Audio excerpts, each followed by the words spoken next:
Hey, Peach, thanks for peeping. Gonna go ahead and start Amber's little adventure here. Let's don't forget that basically what's happened to her is she has been sort of kicked out of her original lair with a group of sort of eel goblins. And she's more upbeat, friendly. I was sitting there thinking about this at work today. Could it be because of her night blindness that she's drawn to daylight more, that she's out in the day more? She doesn't like the dark. Maybe being in a sunshiny environment has made her a sweeter person. I don't know. And then maybe that's why she's out in nature more. That's why she became an herbalist. But anyway, it just does not vibe with the rest of the goblins in her area. So she has come from the north, come down to the south, came to the Darkspire Mountains, come around it, and has found this little stream here in the southern part of it. And she's been here probably, we'll say she's been here about 4 months. And she's got her little tree house, remember, living up off the ground. And she's found that cave, and she's thinking if she can go in that cave, she can find those purple mushrooms and sell them. So that's her plan. She's going to do it the next day because it was getting dark when she discovered it. And she's like, well, I'm going to wait till the next day. She goes back to her little tree house. She climbs. I imagine it's high up in a tree, and it's got big where the trunk starts to fork off into the limbs. And she's sort of wound vines and fallen limbs and stuff into like a pattern and cross in and out of one another. What do they call it? A waddle? I think that's what they call it. And there's probably a hole in the bottom where she climbs up the tree and gets in there. And then she maybe has just barely has like a flap of something that she has woven together. And she probably brought a large rock up there to sit in the stronger fork of the tree. And she's probably put rocks and stones around that to make a small chimney that sort of pumps out the back. But it's summertime, so she's not really running a fire right now. And I think we decided most of her rations is probably nuts and berries. So she's probably laid up in there with a bunch of ferns and moss and stuff as a bed. And she slept.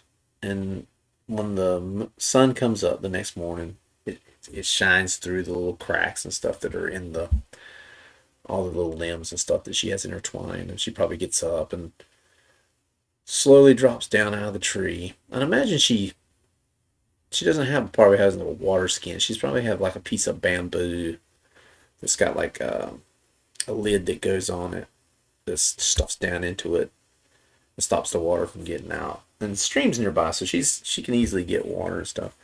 So she's got some water, and she drinks it probably when she first got up.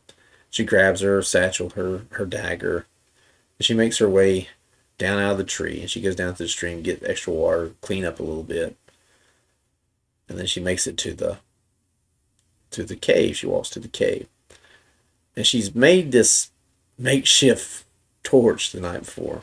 So she's goofing around with a stick on down in a hole of another piece of wood, and she's running it, and she's got some tinder ready, and she gets that little ball, that little ember, and she puts it in her and starts blowing on it, and it catches fire, and then she lights that torch with it.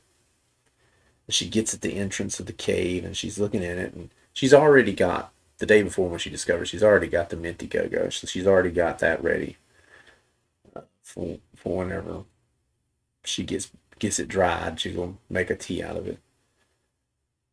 And she's looking at the entrance of the cave, and she can see down in there. And as you can see here, she gets to the entrance of it, and she looks in, and she sees that it goes to the north and to the east and west from where she's at. And the sun's kind of shining into it a little bit, so she can kind of see a little bit into this area. And it's sort of a rocky floor, and the walls are rough hewn rock. But it looks like it's natural. It doesn't look like anybody dug it for the most part. But the little exits going out those do seem like they might have been dug out. So anyway, she walks into there, and she gets in the center. She's sitting in that very center area. She's got the torch. She's aiming it, and she decides she's gonna head north from here. So the first thing we're gonna do is we're gonna start the timer, because if we'll look at the rules, that is one of the things it does. It has a 30-minute timer. So I'm just gonna go ahead and start a 30-minute timer on my phone. We'll try not to look at it. Sometimes when you play Shadow Dark, you cheat. What's the time? I think the glass cannon probably has the best timer. They got like a power glass that they sit at the table. That's probably one of my favorites. Let's start at 30 minutes right now, because she's just now walked into the cave. There we go. So she's walked into the cave, and she's going to head north. So what we need now is our cave generator. So that's going to be a D66, right? So I'm going to use red, blue. We're going to let blue be the 10s. The blue's the 10s. That's 5, 2. So it's 52. And it's going to be, oh, cool, already. So it's going to be, let's say 52. 52 is going to be a 3 exit, all right, to the north. So that works pretty cool. That means we got plenty of, well,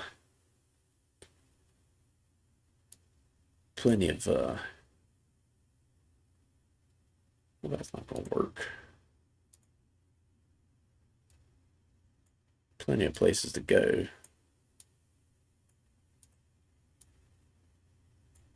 There we go. And it said there was some treasure in here.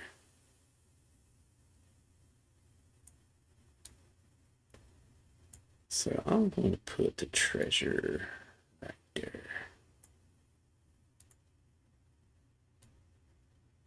So she's already, let's see what y'all look like. So let me go ahead and turn that off. So she's already heading up into that area. And of course, it's being a jerk. There we go. And what did we learn? Lock these things down.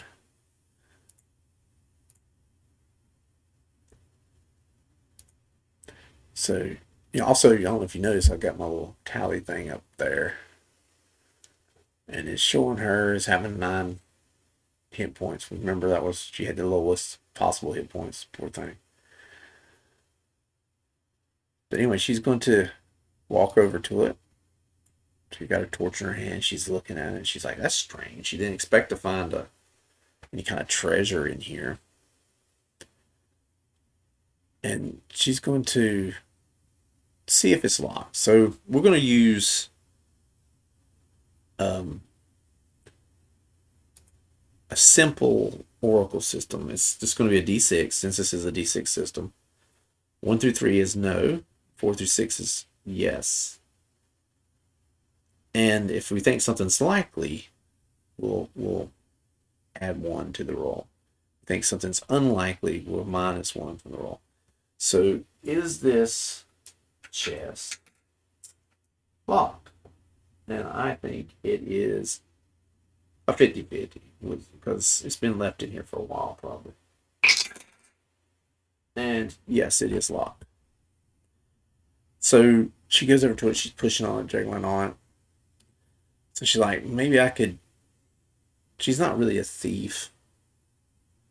She's thinking maybe I can unlock it by using my dagger, because she's a weapon master. She's not a trap master, or a lock master. But she's going to try to use it. So she's going to have to roll with disadvantage.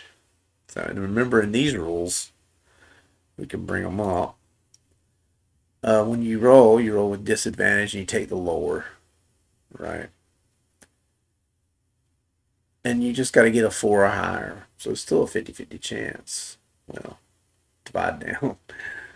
So anyway, she's going to try to break the lock or pick the lock with that dagger. So we got to roll with disadvantage. We're going to use green dice for her. So we have to take the lowest. And oh, cool. Then you got one, it's a 5. Oh, excuse me, one's a 6 and one's a 4. I don't know if you can see that one. It doesn't show up good on my screen. But even the lowest is 4. So she is able to break it open. So let's ask the Oracle, is it money? Is there some chance that this was somebody stored some money down in here? So we'll go ahead and ask the Oracle. I think it's 50-50. Yes, there's money in there. So I'm not going to say it's more than a D6 worth of gold point. The gold. No, so it's 5 gold pieces in there. So she's already got 5 gold pieces going. That's pretty cool. I guess she'll put them in her little herb bag. So then she thinks, well, it's a good start, she thinks to herself. She said, I should probably go east. She's trying to remember how she came in. She's trying to get her thing. So let's go ahead and bring up our cave one. Once again, we're going to let blue be the 10s. 2-5. What is 2-5? It is a turn right. Oh, you see that, don't you? Monster. So she's going to turn right. Oh, and there's a hole going down. This ought to be interesting. Well, anyway, first, let's put the turn right on there. So we'll throw that up there. And we're going to have to turn it around to... There we go. Ooh, I didn't make a stairs down. I think we're just going to use a circle.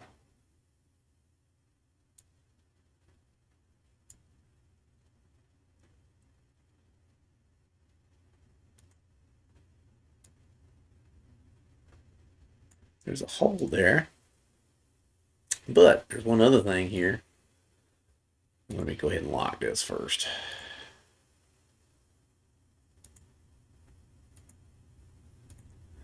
So, where's Amber at? There she is. So she comes into this room. She sees that. And let's say the monster pops up out of the hole. I mean, so let's see what kind of monster it is. So I did make myself a monster chart. Monsters and traps together. So D6. Let's see what kind of monster it is. We'll let blue be the monster. 2. So it's a feral goblin. So that works out pretty good, actually.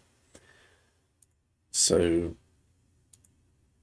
let's bring a lard out. Oh, look at him, always going big. And I'm just going to make it 1 because this is her intro adventure. Let's don't do too much for her. So she pops up. So in this game, if I'm not mistaken, we'll look at the rules. Initiative, when a fight breaks out, the most numerous side starts, and ties go to the player. So there's 1-on-1, so it's a tie, so it's going to go to the player. So right now, we have Amber has the initiative, so she gets attacked first. But remember, it's kind of a tit for tat, risk kind of setup. So we'll let her go first, and let's go ahead and use our tally program. And we'll go ahead and put the monsters in there.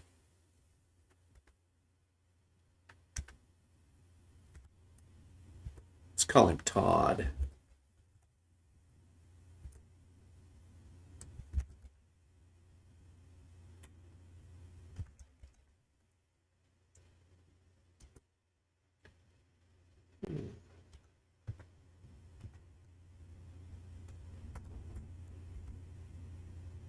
I forget how much damage it does offhand.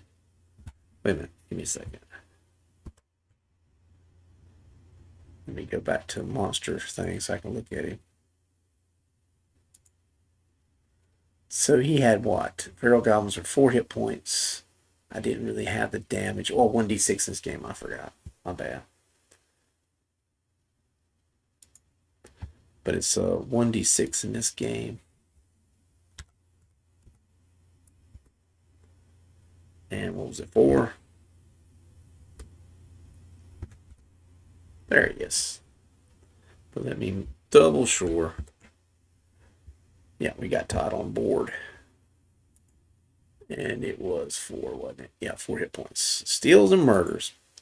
But anyway, he pops out of there. And Jewel, she's ready though. She's got her dagger out. And she's looking at him. She's got the torch in her hand. She's looking at him. She notices there's all this yellow-like fungus-looking stuff growing out of his ears. And he's like, hissing and going on. And she's like, oh my God. And she's, it spooks her. But let's remember, she's a weapon master with a dagger. So she gets to attack first. So she'll get to use 2 dice. And that's why I had her 2 green dice to represent her. But he'll only have 1. And we'll go ahead and we'll roll them all together. I had a 6, so let's see if it shows up. Yeah, barely. I barely beat him. But I did beat him, so that means I get to do 1d6 damage. 3 points. You couldn't have done better than that. So now we can go into the tally program. The monster got hit. Monster 1, which was Todd, and he lost 3 points. So now he's down to 1. So she's going to it's his turn to attack. So after she stabbed at him, he's going to come at her, and he's going to roll. But remember, he only has to roll. Now we have to roll 1 to 1. 1 to 1. Ooh, he did hit.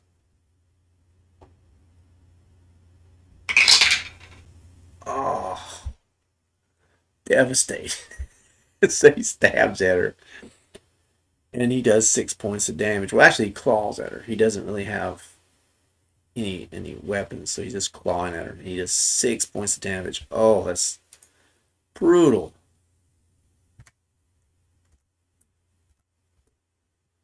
I mean, it just claws across her, and she's like, screams out probably. Alright, so now it's back to her turn because she did not lose initiative. She didn't miss. Well, neither did he, though. So she's going to try to hit him one more time. So we'll do that. Once again, remember, when she's attacking, she can use 2 dice because she's a dagger master or weapons master of dagger. Let's see. Oh, she missed. So when she misses, but you'll see that. No. He misses. He gets the hit. Ooh. And that's it. She's dead. It took her out. The short life of him. So let me go ahead and do that. So he takes her out. She goes unconscious. Darkness fills her vision. And he slowly drags her down into that hole into another area.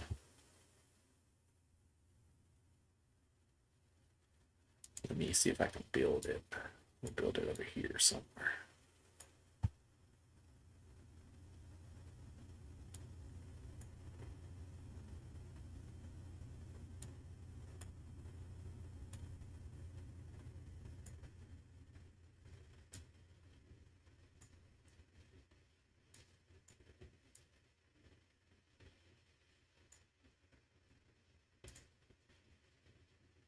Oh, wait a minute. Give me a second.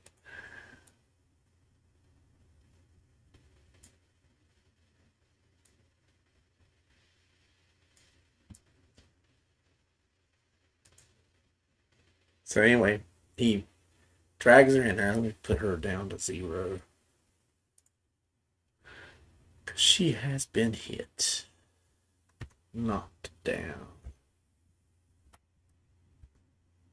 We'll go ahead for the -5. I wondered if it'll work. Yes, it does. I'll be darned. So she's at -2. She's out unconscious. She's actually technically should be dead. And he goes over to her and he starts to move his hands through her hair. And he's like scraping that fungus onto her.